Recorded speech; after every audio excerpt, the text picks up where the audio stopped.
YouTube, how are you doing? We are back once again with more Sonic Gaming. As always, I'm Pete Nevercoat. We are deep into the Mystic Cave of Sonic the Hedgehog 2.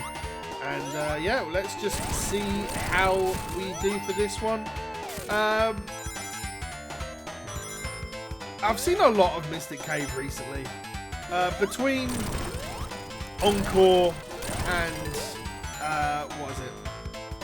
GT, Encore, and we recently played a Sonic Generations modded level version as well. So we've seen a lot of Mystic Cave recently. So I'm not sure if it's something that I enjoy per se. I think there's definitely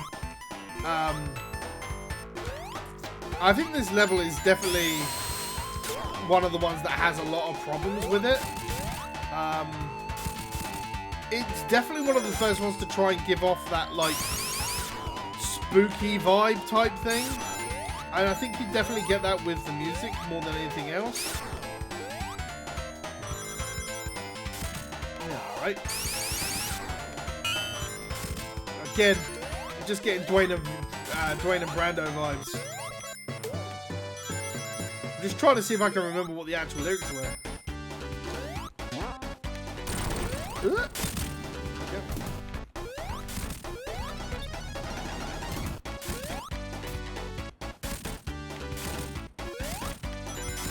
We're nearly at the end anyway. I just need to make sure I don't fall down the pit, and then we are fine.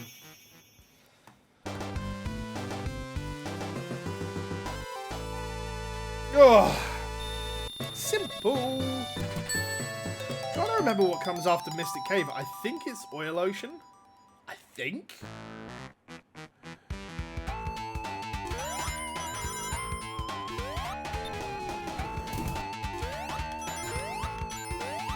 I don't know. I mean, any of you guys that play a lot of the old Sonic 2 or like any of the classic ones, I think I might have asked this previously, but like, it'd be interesting to know not so much what your favorite Sonic game is, but more what is your favorite Sonic level? I think that's a far more interesting question, because I think that's way more broad strokes. I know Ice Cap's gonna stick up there for a lot of people for obvious reasons. But it'd be interesting to see what people like.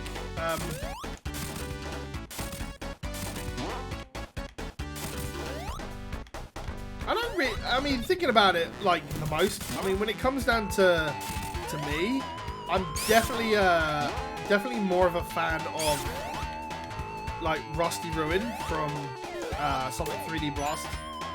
More so the Mega Drive collection. The Mega Drive version, mostly because I just dig the Rusty Ruin version more.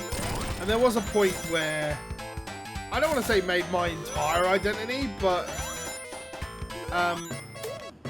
when there was a point where Overclocked Remix did a whole Sonic Zone. I think it was back in I want to say 2013, 2014. And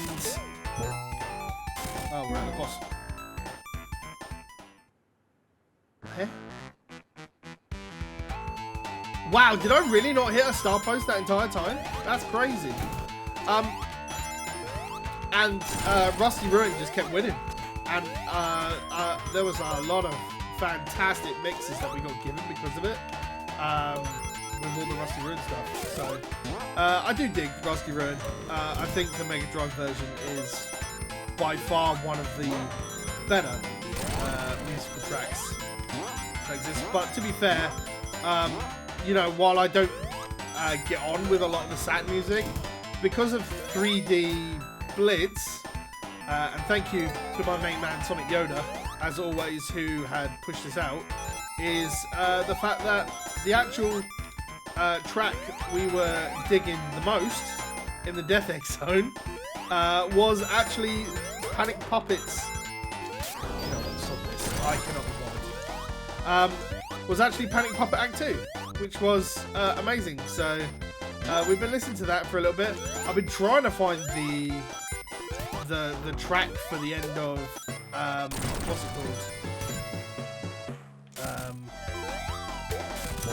the boss of Incursion, mostly because I dig that track too, and it's the only thing I can't find in the credits. Like, everything is so detailed, I just can't find it.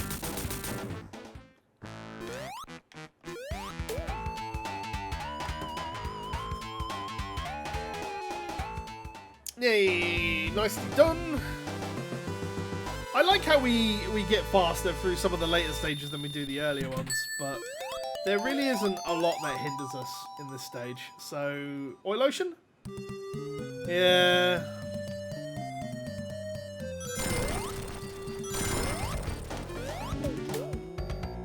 Again, Dwayne and Brando in my head and just trying to remember the lyrics. Because that's all that matters to me, really. It's just Dwayne and Brando lyrics when it comes to playing old Sonic games. Don't get me wrong, it's very crass and it is absolutely not the kind of lyrical stuff I kind of enjoy for the most part. But I think it's just like with anything else. Like any sort of media I consume, like people kind of ask me like, what sort of books and that do I read? And I just turn around and go, like, look, I will listen to pretty much, I don't even really fucking care. I will listen to anything that I can relate to. So, like, a lot of my book reading growing up, like, one of the first books I ever learned to read was, like, The Hobbit. But when it came to that, and I wasn't really reading too much that I really cared about, obviously the actual Sonic books, and we had, like, Escape from Castle Robotnik and all the extra little puzzle books. It was more the... I'll be honest, it was really the actual main storybook that I really enjoyed, because you actually, in it, you had a flip book. Like, you could actually just flip the pages, and it would be literally Sonic just curling onto the ball, spin dashing, and then get back out of it, spin dashing again. It was so good. I loved it. But that's what you get. You're a kid. That's the sort of thing you enjoy. And, you know, it went from there, and, you know, just broadened it out more, like, got into the point of liking science fiction, and got into Babylon 5 as the show that I really liked. And then it was, off the back of that, I literally read all of the Babylon 5, you know, the written, like, extended universe type stuff. And, yeah, there was even, like, a couple of Babylon 5 browser games as well. Like one where you actually had a Star Fury and you had to defend like the actual station against a Shadow Console. I'm doing real bad.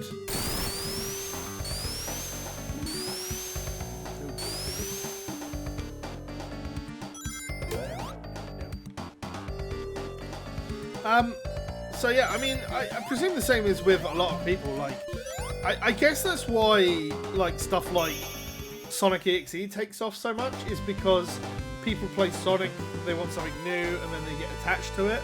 The big thing I don't understand is why, and I think this happened a lot with FNAF.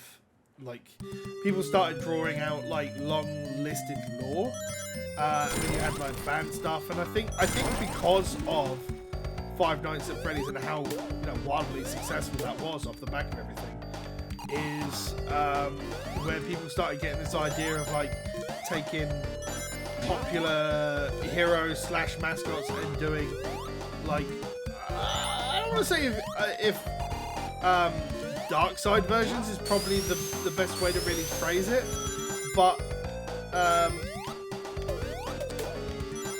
there's always, I think, in any sort of media, the fascination to have a dark version of, like, your latent hero, right? Dragon Ball tried it so much with Goku, right? You just have to look at Dragon Ball Z. They tried making Turles and Evil Goku, and, you know, while Turles has his place in that sort of, like, era, it didn't really work. Then when you got to Namek Saga, we had Ginyu as, you know, body swapped and Evil Goku, and that kind of worked. But, you know, they tried so much, and then eventually They got Goku Black in the Super Saga, and it actually worked. So, you know, maybe there's something to that. I mean, anti-heroes have definitely always been a thing, as long as we've, you know, known that. It's probably why Shadow exists as well. While it's having Shadow, while he's not evil Sonic, he's definitely like a counterpart, and I think it works from that kind of perspective as well. Right, I'm gonna need to actually focus here because this is it can be a tough boss because of that. I mean, it's not a tough boss. It's just long and drawn out.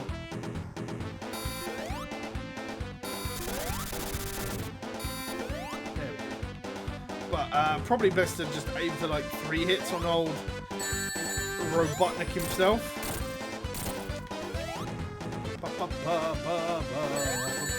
Well, let's just be careful now, shall we?